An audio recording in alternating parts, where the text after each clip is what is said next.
Databases are everywhere, but you never see them. They're hidden behind the tools and services that you use every day. Ever wondered where Facebook, Tumblr, and Twitter put the data? Yeah, it's all stored in a database. Where do Google store the details of the pages that they index from the internet? Yep, in a database. Where are the contacts in your mobile phone stored? In a database.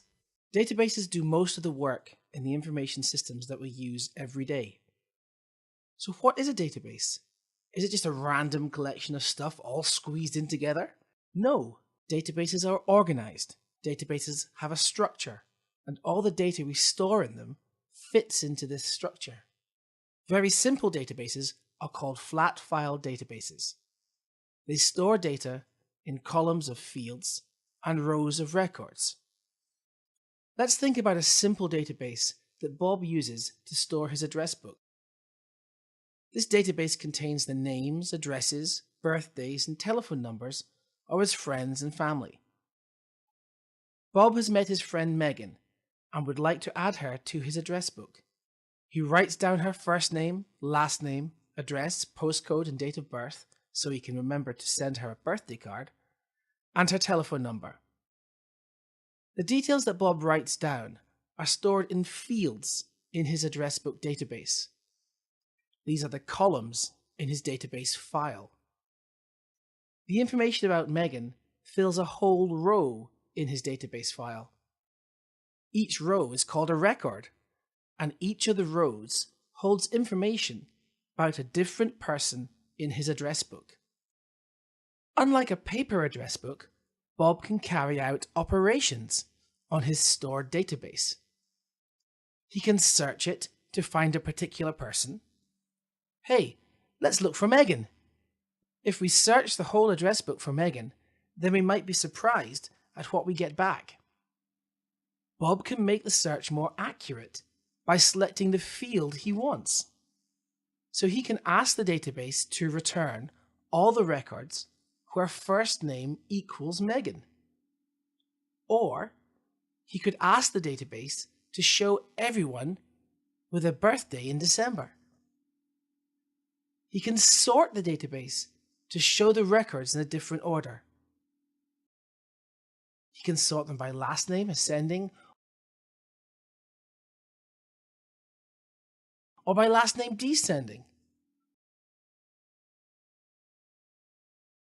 Or use any other field. These columns of fields can store different types of data. Let's have a look at a new and improved version of Bob's address book. This view of the database shows just one record, the one about Megan that we looked at earlier.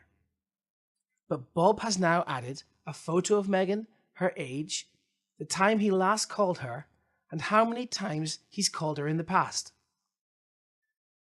The first name, last name, address, postcode, and telephone number fields all store text. Text fields can hold a mixture of letters, numbers, and symbols.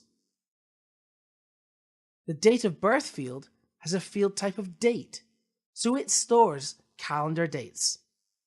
The last call field is a time type, which means it stores its data in a time format, such as AM or PM, or the 24-hour clock. The photo field stores data of type graphic. This can be any type of image. The age field is a special field. There isn't any data in it. Instead, it contains a special calculation to work out Megan's age based on her date of birth and the date today. This calculation is called a formula, and fields like this have a field type of calculated. The times called field contains data of type number. This can be whole numbers or decimals. So some things to remember. Flat file databases are simple stores of information. These simple databases have fields as columns, records as rows, and are stored in files. Fields can have 6 different types: text, number, date, time, graphics, and calculated. A database can be searched to find specific records, and a database can be sorted into any order based on its fields.